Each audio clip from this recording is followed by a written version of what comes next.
am a pussycat. I take ideas deeply seriously though. I entirely agree with you re-ism.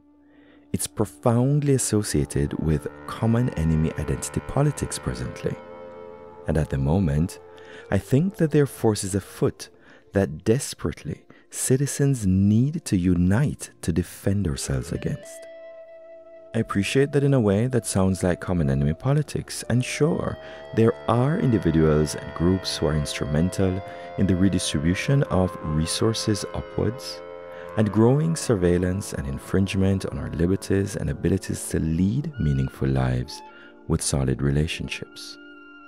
But I believe that the individuals responsible for pushing these things are irrelevant. Take them all out and more would manifest. We were told that liberal democracies relied on informal and engaged citizenry, most clearly and beautifully by the US founding fathers. But we failed to take responsibility. Power is addictive and corrupting. We've known this from classic philosophy, from experience, and we know now from psychological research. We can't expect to simply vote for representatives and let them do their jobs. We can't expect to hand over responsibility to experts with no meaningful oversight of who they're serving and trust their advice. We know this. We have the instruction. We have the evidence. But we ignore it. Blood, sweat, tears it came with. But we ignore it. We say we love our children, but we don't want to protect their future. We pity those living in explicitly authoritarian regimes, but we won't be the beacon of hope that could encourage them because that takes some effort.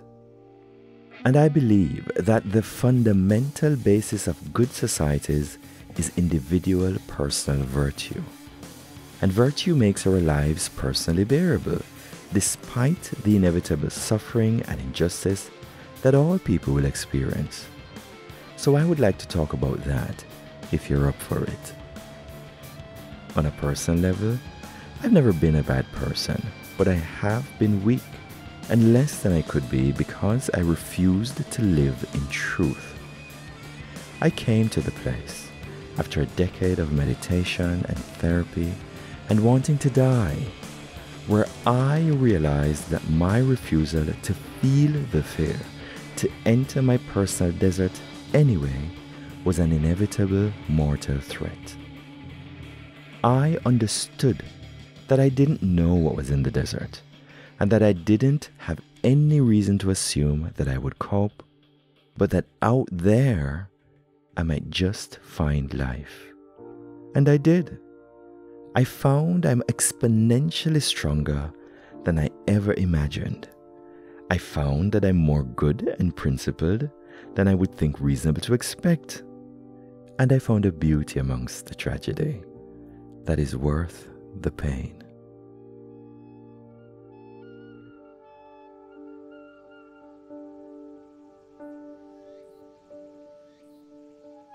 Life is Feeling Counting the Ways is an iAntonio.media production. The interlude you just heard was a letter from a listener, so to speak, and an extract from a soon-to-be-published episode entitled Conversations with Elizabeth. Now, I know for a fact that it was a compelling episode that dives into some of the slightly controversial topical themes around the evolving face of feminism, and counts as one of my better episodes, if I might say so myself. Thank you, Elizabeth. Feel free to subscribe to the show from anywhere at all, and be sure to also visit www.lifeisfeeling.com or follow through to the official show pages under Info in your podcast player. In YouTube, check out the description for a direct link. On the official show page for this episode in particular, you will find video exclusives published only there. Life is Feeling Counting the Ways is a self-sponsored independent podcast brought to you in association with iAntonio.media. The show is essentially an art project where we explore different career roles and converse with ideas. It's not exactly made for children and may at times feature sensitive content based on a wide repertoire of unique lived experiences of people. Listener discretion is strongly advised. The show, as usual, explicitly promises no answers to anything whatsoever, and as the name suggests, explores feelings. Everyone here speaks for themselves, nothing is cast in stone, and we all are, in true human fashion, expressly allowed to change our minds. Life is Feeling Counting the Ways does not offer advice based on the professional opinion of licensed lawyers, psychologists, psychiatrists, teachers, moral authorities, or the like. I am myself a trainer, but more likely than not, I am not your trainer. When in doubt, consult a professional.